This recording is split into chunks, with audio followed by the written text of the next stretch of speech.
Еще 3 недели назад на этом месте росли дикие кустарники. Сейчас строители заливают фундамент под новый завод. На 10 гектарах обустраивают целый промышленный комплекс. На первом строящемся предприятии будут производить стройматериалы, пенобетонные блоки и металлочерепицу.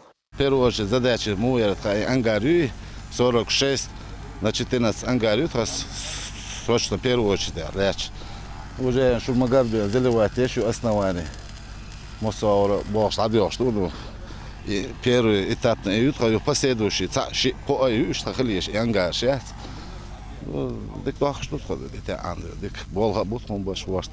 Строящийся цех занимает 360 квадратных метров. Сразу после завершения строительства сюда завезут итальянское оборудование. Трудиться на станках будут местные жители. Перед этим будущим рабочим придется пройти обучение. Только это производство дает более 200 рабочих мест. А на территории промпарка планируется разместить несколько предприятий разных направленностей.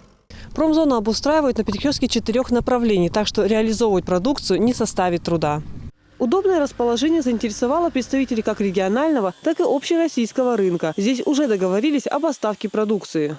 Другие субъекты, которые до сих пор реализовывали свои блоки именно в Чеченскую Республику, на прошедшей неделе приехали к нам в район и уже готовы после того, как мы закончим строительство заводов, у нас закупать продукцию.